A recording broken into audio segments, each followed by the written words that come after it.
자, 이제 컴퓨팅 사고에 대해서 알아보도록 하겠습니다. 컴퓨테이션 싱킹은 처음에 분해 과정을 거친다고 했죠. 그래서 분해 과정을 거치는데 분해는 세 가지로 나눌 수가 있습니다.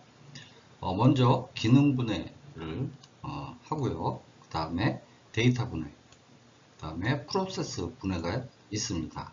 그래서 기능 분해는 이제 우리가 작성해야 되는 소프트웨어 전체 기능을 대상으로 점차 작은 기능으로 나누는 게 되겠습니다. 그 다음에 데이터 분해는 데이터를 기준으로 이제 분해하는 그런 방법이 되겠고요.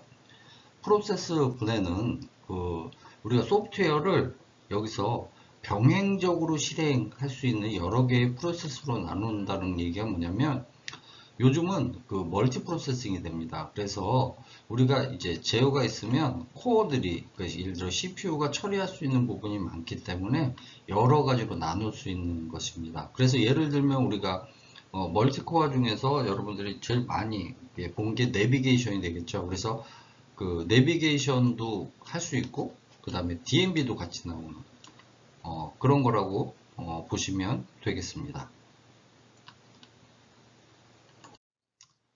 그 다음에 패턴 인식인데요.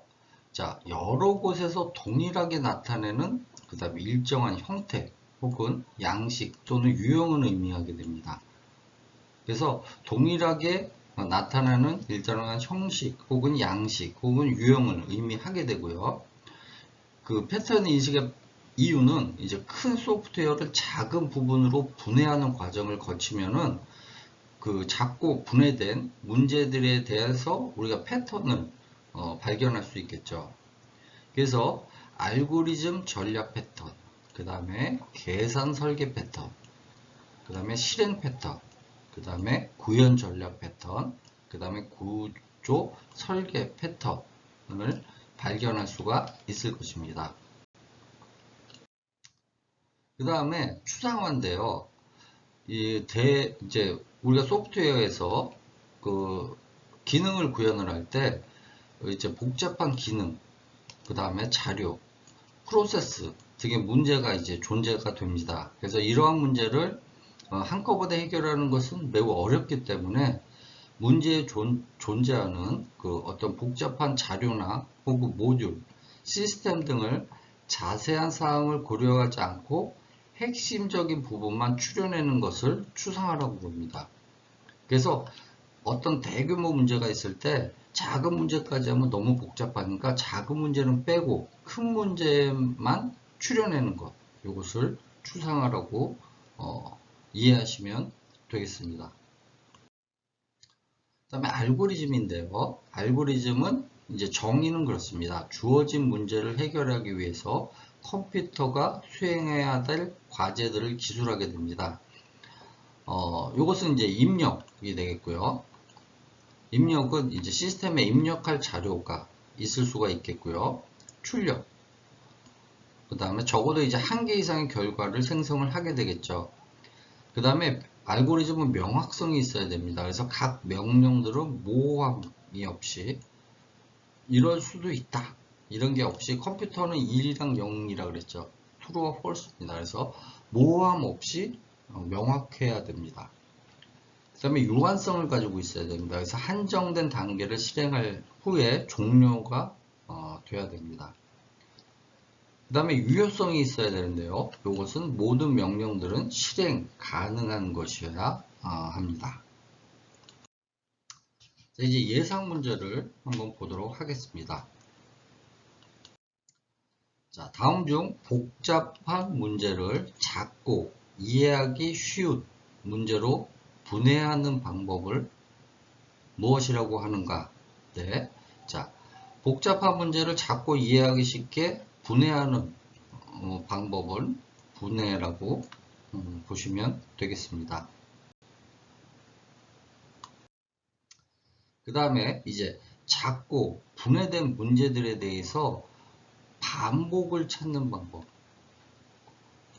어떤 패턴으로 반복이 되겠죠. 이제 문제를 작게 만들어 놓으면 어떤 패턴으로 반복되는 것을 우리가 찾을 수 있습니다. 이것을 패턴 인식이라고 보시면 되겠습니다. 그 다음에 이제 추상화를 가장 잘 설명한 것은 앞에 설명을 했죠. 자, 복잡한 문제를 작고 간단한 문제로 분해하는 것은 분해가 되겠죠.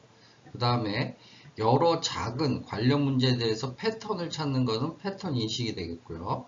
자, 문제에서 가장 중요한 것, 복잡한 것 중에서 가장 중요한 것을 추출하거나 특징을 정리하는 것이 추상화가 업스트랙션, 추상화가 되겠죠. 그 다음에 단계 형식으로 뭐 잘 정의된 명령어를 생성하는 용어 관계가 없습니다. 그래서 추상화는 문제에서 가장 중요한 것을 추출하거나 특징을 정의하는 것이 되겠습니다. 자, 그 다음에 이제 피자 굽는 방법을 설명하는 프로그램을 우리가 이제 개발한다고 가정을 하면 이것을 이제 작게 분해하는 것이죠. 그래서 분해된 단계 목록을 이제 만들었습니다. 그래서 가장 관계 없는 것이 무엇인가? 자, 피자를 만들 때 이제 재료를 준비한다. 이것도 분해한 것이죠. 그 다음에 지정한 시간 동안 피자를 굽는다고 또 한 것이고요. 그 다음에 지정한 온도로 오븐을 가열한다. 이것도 이제 분해를 한 것인데 예를 들어 흰색 피자 접시에 재료를 넣는다. 이것은 해당 사항이 없겠죠. 자, 그 다음에 이제 그 장난감 대여 업체로부터 업무관리 시스템 설계를 우리가 이제 요청을 받았을 때 이 시스템은 이제 고객 정보 저장, 그 다음에 장난감 종류, 대여 및 반납 등의 문제를 해결해야 됩니다. 그래서 자, 고객 정보를 저장을 하고, 그 다음에 장난감 종류, 그 다음에 대여 및 반납 등의 이제 문제를 해결해야 되는데, 이 시스템에서 반복될 수 있는 것, 패턴 인식을 할 수 있는 그런 것이 무엇인가를 한번 보시죠. 그래서 컴퓨터의 시스템 설치하기, 그 다음에 컴퓨터 시스템 제거하기, 사용자 계정 만들기, 그 다음에 시스템 시작에서 장난감 대여업체 이름 입력하기가 있는데, 자, 반복되는 것은 사용자가 계정 만들기가 계속 반복이 되겠죠. 그렇죠? 사용자가 계속 늘어나기 때문에 반복이 될 것입니다. 그래서 이것을 패턴 인식을 하게 되겠죠. 자, 그 다음에 가전제품 수리점에서 이제 직원에게 이제 가전제품 수리 방법을 보여주는 프로그램을 만들기 위해서 분해된 문제 목록을 만들었습니다. 그래서 가장 관계없는 것은 무엇인가? 그래서 수리 방법을 보여주는 거. 그럼 작업대에 이제 가전제품 올려야 되겠고, 그 다음에 분해를 해야 되겠죠. 그 다음에 조립을 해야 되겠죠. 그래서 가전제품의 일련 번호를 기록하는 것은 그 분해된 문제 목록이 아니라고 보시면 되겠습니다. 자, 그 다음에 자동차 타이어 수리 방법을 보여주는 어플리케이션에 이제 그 설계를 요청받았을 때 여기서 자동차 종류에 관계없이 데모에서 반복할 수 있는 패턴, 계속 그 자동차 종류에 관계없이 그 반복할 수 있는 패턴은 자, 타이어를 선택한다. 자동차에 맞는 타이어를 선택한다. 그리고 이것은 그 패턴이 되진 않겠죠. 그 다음에 외부 청소한다, 공기압을 주입한다. 이것은 그 반복될 수 있는 패턴이 아니고 자동차에서 타이머를 제거하는 이것이 그 패턴이 자동차 종류에 관계없이 데모에서 반복될 수 있는 패턴이 되겠습니다.